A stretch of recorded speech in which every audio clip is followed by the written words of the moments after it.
with those individuals. Around the same time, Stone pointed his finger at me and said that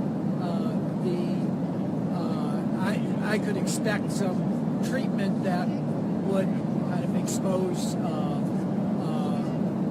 me, and ultimately sent out a tweet that said it would be my time in the barrel. If you want to go back and check that. That was in August. It was like middle August, early August, like the 11th, something around that. So I think it's a reasonable assumption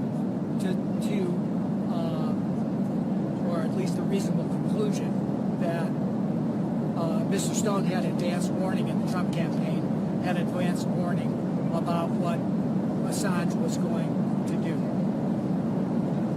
Why? Why would there be this active engagement by the Russians and the DNC and other democratic organizations in my private email account? Well, I think you could start by looking at the positions that Mr. Trump has taken during the course of this campaign. One more consistent with Russian foreign policy than U.S. foreign policy. From weakening our ties to NATO, suggesting that we wouldn't keep our commitments under Article 5 if NATO members were attacked.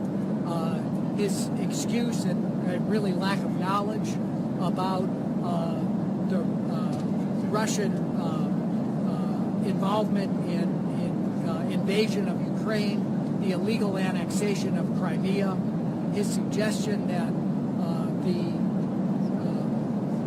international sanctions that were put on the Russian Federation as a result of their actions in Ukraine should be reversed and eliminated.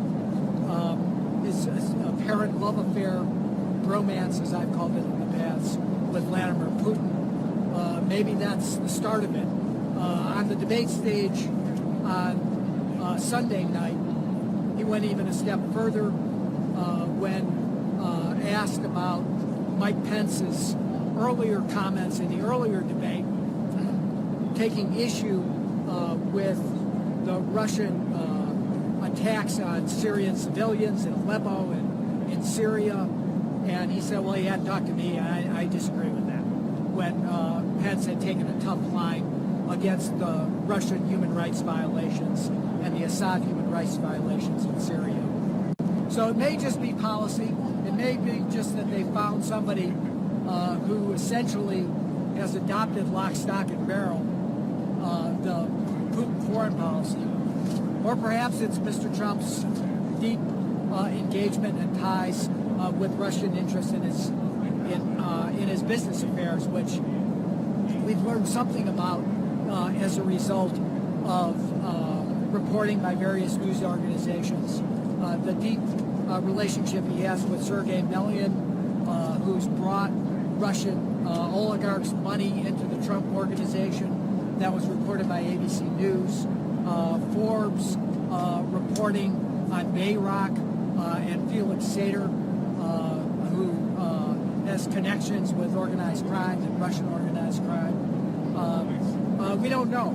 We can't be certain why the Russian government seems to be trying to interfere in this election in favor of Mr. Trump.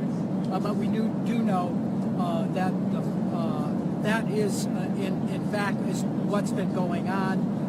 The hacks, the leaks, and the ongoing support for one side of this campaign.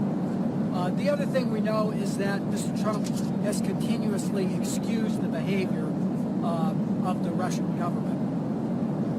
In the first debate, he suggested that maybe it was just some 400-pound person in their bed hacking into these accounts, notwithstanding the fact that he had already been briefed by our national intelligence agencies about what was going on.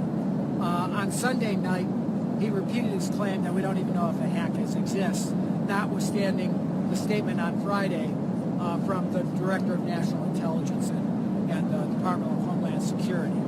So he's either willfully ignoring the information that's coming from the highest reaches of the U.S. intelligence community, or he is, as our former acting CIA director Mike Morrell said, a